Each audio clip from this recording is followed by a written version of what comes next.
선천적 숙명과 후천적 운명. 숙명이란 정해진 조건이며 운명이란 사람이 살면서 일어나는 일이다. 또한 미리 정해져 있지도 않으며 늘 변화하는 것이다. 인간에게는 태어날 때부터 타고난 선천적인 숙명과 우리가 마음을 바꿔 조정할 수 있는 후천적 운명이 있다. 이러한 선천적 숙명의 정보는 마음을 바꾼다고 바꿀 수 있는 것은 아니다. 그것은 내가 지금 이 땅에 태어난 이유와 그 쓰임에 대한 정보이기 때문에 나의 의지대로 바꿀 수 있는 것이 아니다. 선천적 숙명을 나의 그릇이라 생각한다면 후천적 운명은 그 그릇 안에 담을 내용물로 생각하면 된다. 이 그릇은 각자의 쓰임의 형태를 가지고 태어나는데 한의사로 태어났으면 한의사다워야 되는 것이고 의사로 태어났으면 의사다워야 하는 것이다. 모든 사람들은 각자 자기가 가지고 태어난 그릇으로 살면 되는 것이다. 이 사회가 자기 쓰임답게만 사는 사람으로 구성되어 있다면 아마도 세상은 아주 정직한 사회가 될 것이다.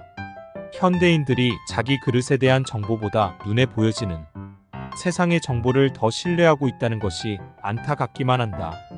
자기 그릇을 모르니 자기의 삶에 확신이 없는 것이고 확신이 없으니 불안한 삶을 살게 되는 것이다. 그러므로 인간들이 사는 세상에는 늘 아기다툼이 끊이지 않게 되어 행복과 거리가 먼 삶을 살게 된다. 만약 내가 쌀이라면 쌀이 보리가 될 수 없고 콩이 될 수도 없지만 쌀이 술이 될 수도 있고 떡도 될 수 있는 것과 같이 우리의 후천적 운명은 본인이 가지고 있는 선천적 숙명의 정보를 정확히 인지했을 때 그 쓰임에 맞는 후천적 운명의 정보를 잘 사용할 수 있게 되는 것이다. 우리의 몸과 마음이 서로 감응하여 반응을 나타내듯이 선천적 숙명과 후천적 운명도 인간의 생명이 닿을 때까지 서로 감응하여 인간의 삶에 정보를 보내게 된다. 하지만 안타깝게도 이러한 정보를 모두 차단하고 사는 것이 현대인들의 삶이다. 눈에 보이는 2%를 믿고 살 것인가? 98%에 잠재되어 있는 에너지를 활용할 것인가는 여러분의 선택에 달린 것이다. 본래 사람은 생각을 하고 그 생각에 따른 행동을 하며 이러한 행동들이 습관을 가지게 된다. 습관은 성격 형성에 많은 영향을 끼치고 그 성격에 따라 운이 만들어지게 된다. 사람이 생각하는 것들을 우리는 이목구비에서 나타나는 정보를 통해서 누구나 알 수 있다. 관상학 또한 사람의 마음을 얼굴에서 보는 학문이다. 얼굴에 그 사람의 마음이 반영되어 얼굴 각 부위에 그 사람의 성격과 사고방식이 깃들여지고 그에 따라 특정 생김새가 만들어지게 되는 것이며 이로 인해 얼굴을 보고 그 사람의 후천적 운명을 읽어낼 수 있는 것이다. 우리의 이목구비는 한번 태어난 그대로 있는 것이 아니라 삶이 변하는 것과 같이 본래 생긴 골격은 그대로 있지만 형태는 변하게 되어 있다. 머리와 얼굴을 형성하는 뼈는 23개의 뼈로 이루어져 있는데 이 조각난 뼈들은 본래 그 모양대로 가지고 태어난다. 본래 가지고 태어난 얼굴뼈 모양들을 변하지 않는 선천적 숙명이라 표현한다면 조각난 뼈 위를 덮고 있는 근육이나 피부는 후천적 운명이라 말할 수 있다. 실제로 꼴을 변화시키는 것은 후천적으로 충분히 가능한 일이다.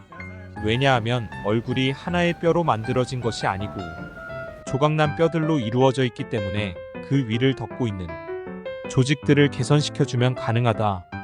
하지만 단순히 얼굴 조직만 바뀌면 꼴이 변하는 것이 아니라 얼굴이 바뀌려면 조각난 뼈들의 움직임이 변해야 하고 이 조각난 뼈들이 움직이려면 오장육부의 움직임이 바뀌어야 한다. 고로 숙명적인 구조를 가지고 태어났어도 후천적 구조를 개선시켜 운명을 바꿀 수 있는 것이다. 선천적 숙명이라 함은 우리 몸을 비교해서 설명하자면 엄마 뱃속에서 태어날 때부터 가지고 나온 정보 즉 오장육부의 각 생김새나 뼈의 형태, 각 근육의 형태나 결합 조직에 내장되어 있는 정보 등이다. 후천적 운명이라 함은 이러한 오장육부를 어떻게 사용하느냐, 타고난 근육을 어떻게 사용하느냐, 뼈를 어떻게 관리하느냐에 따라 달라지기 때문에 후천적 운명이라 하는 것이다. 예를 들어 타고난 위장이 작으면 그만큼에 맞는 용량만 먹으면 되는데 작은 위장을 가진 사람이 큰 위장을 가진 사람과 같은 용량을 계속해서 먹게 되면 위장이 과부하가 걸리게 된다. 이는 위장이 척추와 끝막이라는 막으로 쌓여 이것은 인두수축근이라는 근육이 식도와 연결되어 얼굴뼈의 중심이 되는 나비뼈에 직접 매달려 있기 때문에 위장에 좋지 못한 상태가 얼굴 중심뼈에 반영되어 나비뼈가 변화되고 이는 곧 관상의 변화를 만든다. 이처럼 타고난 오장육부는 선천적 정보이며 내가 가지고 있는 정보를 알고 거기에 맞는 후천적 정보를 사용하게 된다면 모든 사람이 원하는 가장 편안한 삶을 유지할 수 있게 된다. 선천적 숙명을 나의 생김새로 보고 후천적 운명은 생김새를 이루는 각 조직들의 활동으로 본다면 나라는 존재는 그대로이지만 내가 가지고 있는 것들을 어떻게 사용하느냐에 따라 나타나는 현상이 달라지는 것을 후천적 운명에 비유하여 생각하면 될 것이다. 그래서 잘 살게 되어 마음이 편안해지면 나라는 개체는 같으나 얼굴이 환하게 바뀌게 되고 궁핍하고 어려우면 늘 고민 속에 살다 보니 얼굴이 그늘져 있게 되는 것이다. 결국 얼굴이 바뀌는 것은 23개로 이루어진 얼굴뼈와 머리뼈의 움직임에 변화를 주고 뼈를 지탱해주는 뼈막과 뇌를 싸고 있는 뇌막의 변화를 주면 자율신경절을 통해 오장육부의 변화와 뇌에서 나오는 신경전달 물질들의 변화를 가져오게 되는 것이다.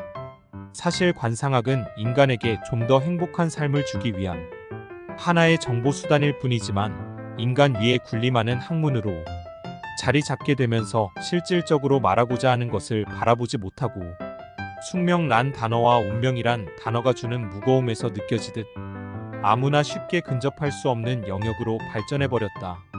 만약 인간이 가지고 있는 잠재 능력으로 스스로를 알고 깨닫게 되었다면 어떤 난관에 부딪히거나 힘든 일이 생긴다 해도 모든 문제가 내 안에서 비롯됨을 알 터이고 문제 해결을 위한 방법 또한 스스로 찾는 성숙된 인간 본연의 모습으로 거듭나지 않을까 생각한다. 의식적으로 나타나는 현상이 달라지는 것을 후천적 운명에 비유하여 생각하면 될 것이다. 그래서 잘 살게 되어 마음이 편안해지면 나라는 개체는 같으나 얼굴이 환하게 바뀌게 되고 궁핍하고 어려우면 늘 고민 속에 살다 보니 얼굴이 그늘져 있게 되는 것이다. 결국 얼굴이 바뀌는 것은 23개로 이루어진 얼굴뼈와 머리뼈의 움직임에 변화를 주고 뼈를 지탱해주는 뼈막과 뇌를 싸고 있는 뇌막의 변화를 주면 자율신경절을 통해 오장육부의 변화와 뇌에서 나오는 신경전달 물질들의 변화를 가져오게 되는 것이다. 사실 관상학은 인간에게 좀 더 행복한 삶을 주기 위한 하나의 정보수단일 뿐이지만 인간 위에 군림하는 학문으로 자리 잡게 되면서 실질적으로 말하고자 하는 것을 바라보지 못하고 숙명이란 단어와 운명이란 단어가 주는 무거움에서 느껴지듯 아무나 쉽게 근접할 수 없는 영역으로 발전해버렸다. 만약 인간이 가지고 있는 잠재 능력으로 스스로를 알고 깨닫게 되었다면 어떤 난관에 부딪히거나 힘든 일이 생긴다 해도 모든 문제가 내 안에서 비롯됨을 알 터이고 문제 해결을 위한 방법 또한 스스로 찾는 성숙된 인간 본연의 모습으로 거듭나지 않을까 생각한다. 선천적인 숙명과 후천적 운명은 우리 삶에 대한 두 가지 중요한 측면이다.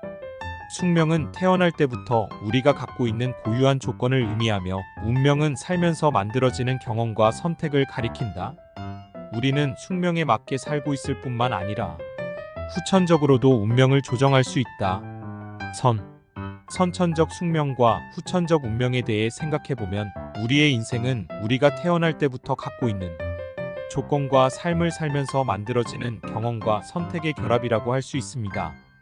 숙명은 우리가 태어날 때부터 지녔던 운명적인 요소를 의미하며 운명은 일어나는 일에 따라 변화하는 것을 의미합니다.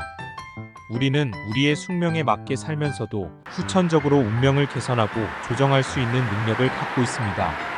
숙명과 운명은 함께 인생을 이루는 중요한 측면으로 우리는 이 둘을 통해 더 나은 삶을 위해 노력하고 성장해 나갈 수 있습니다.